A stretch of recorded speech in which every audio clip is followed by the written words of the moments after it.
David, after the game on Tuesday, you said that the better team ultimately lost. There's plenty of positives to be taken into Saturday now then. Yeah, listen, I think the performance was important on Saturday, but there was other major factors at play as well. I keep saying there's no injuries, playing well, getting minutes into players that needed minutes. Doug playing 90, for example, is important for us. Jaden and Justin playing 45 minutes for the first time in a matter of weeks, trying different things, whether that be George as a 6 or an 8, lots of different things. Jason off the other side, he scores. There was loads of different things that we were trying and tinkering with, but we also got performance. Don't get me wrong, the last 25 minutes we didn't play as well as what we had done for the previous hour. And ultimately we paid the price for that, but I thought by and large it was a contrast in styles mainly. We were trying to play football and they were going fairly direct, and I don't want anyone to think that that's a criticism and get letters from Lincoln fans, because it's not. That's been successful for them.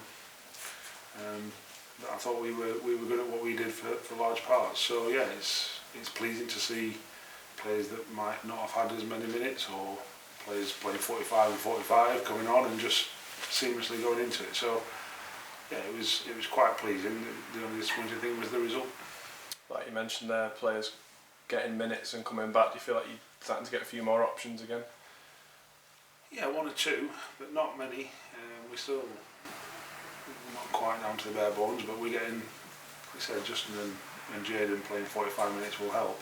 We haven't shouted out because we know that they'll be fit, and they both were really good on Tuesday, so that helps massively. It's like having 2 new players, 2 new signings, and we've got 1 or 2 others. So yeah, it's never going to be great because we've got a few long-termers, but we're not far off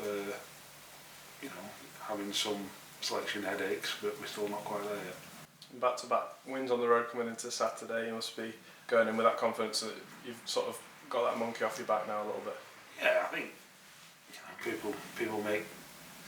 I was listening to the cricket on the radio, and every sort of second ball was a new record and and it's like people want to talk about these kind of things. The fact of the matter was we should have beat Chesterfield 3 weeks before, and our performance was good. If we keep performing well, whether it's at home or away, we'll win games of football. Now, we've done that a couple of times, the most recent, then we've got to keep that run going as well. So yeah, it's pleasing that it's not a psychological barrier, but that doesn't mean to say that we just turn up at Salford and win, because that's not how League 2 works. So we know that we've got areas to improve. We've got to be mindful of what Salford are going to try and do to us, and we've got to go there full of confidence that we can win our 4th game in 5. It's been spoken about, in particular last season, I seem to remember, it felt like a big win was coming.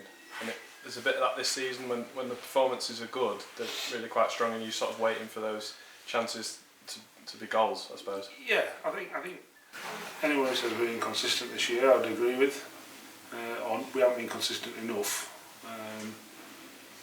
But we know that if we do get consistency right in one game, and certainly in front of goal, we'll end up. But ultimately, we've got to make sure that we're hard to beat first. We do all them horrible bits of the game first. We don't neglect that bit to allow that bit possibly to happen. That's what we can never go away from that, because football, I suppose, life demands that you work hard first, and we're no different. So we know that we are slowly heading in the right direction.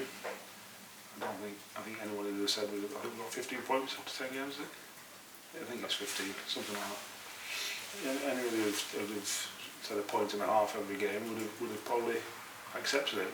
We've played 5 of the top 7. We played Bradford, Carlisle, we were both big spenders. So we've had a fairly tough start. But we also know we're a decent team. So we've got to make sure that we keep building, keep progressing, keep learning, keep getting better, keep trying to be more consistent. And if we do that, then whether it's home or away, Salford or whoever's next, then we'll give them a game of football and hopefully win the game. Last season, Salford was one of the standout games of the season. The 3-0 win away. If you take anything from that one going into Saturday, I know a lot's changed, but it was quite a good performance from the side in one of your earlier games. Yeah, I think what he was a new manager. They just believed their manager, but he just left. So you can take as much or as little as what you want from it. That was back in January, and it's a long time ago. A week's a long time in football. Never mind 10 months. So we've got to take confidence in the fact that our last visit there was a 3-0 win, and hopefully we can replicate that again.